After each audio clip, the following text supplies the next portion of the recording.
the countryside. This virus is invisible.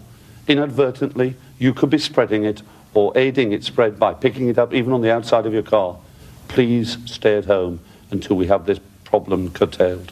The government ban on transporting livestock has put the Yeah, I am angry, and I'm angry for a reason, because some people have been saying that I've been scaremongering with posting a message, a video about a possible foot and mouth outbreak, and which was factual. Okay, everything that is posted here is factual, and I'm going to tell you, unless you have been through foot and mouth, you have got no idea. It's absolutely atrocious. We lost so many sheep, hundreds and hundreds of sheep. We lost pregnant cows that we couldn't bring home. We couldn't take sheep onto the mountains.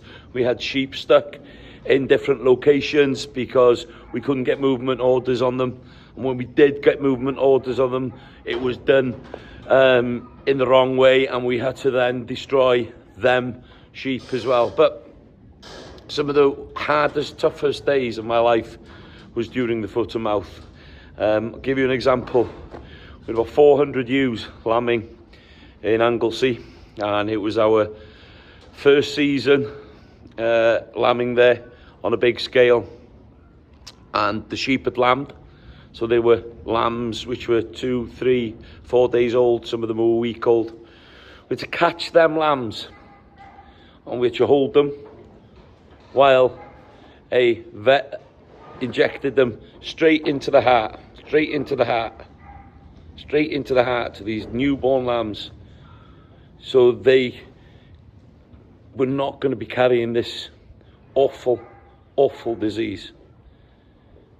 Don't tell us we don't care, because let me tell you, that was some of the hardest things that I've ever done.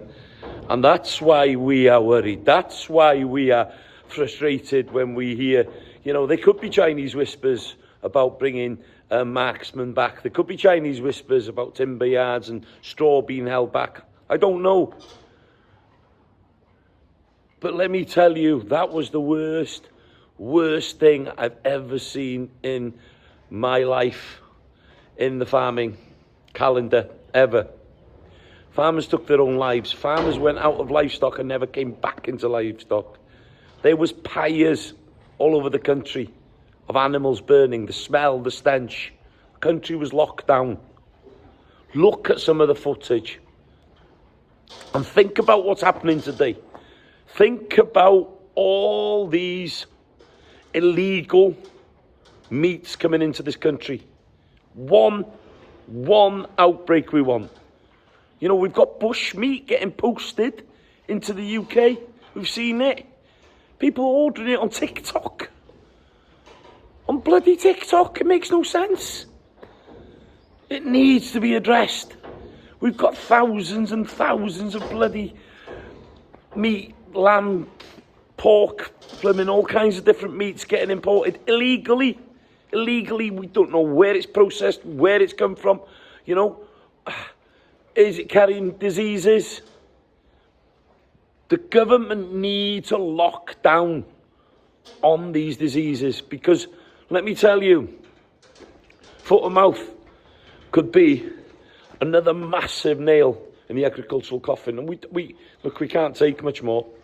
We need to protect our industry. We need to protect our livestock. There's not much of them left anyway. So, let's think about this logically, and let's start having an open discussion about protecting the livestock, the farmers, diseases, and when these things do come out,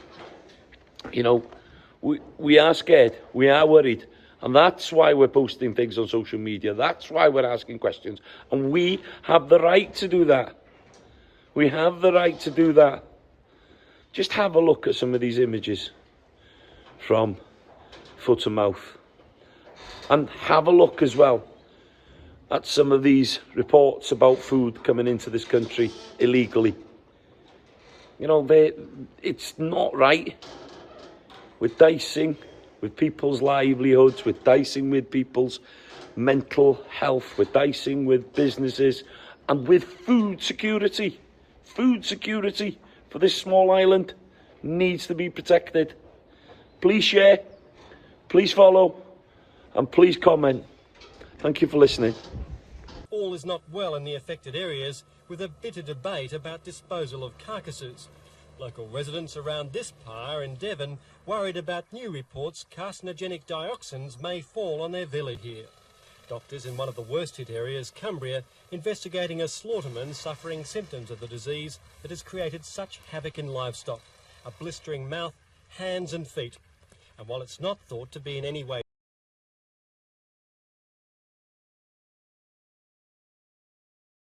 Just so glad that we've had the good news.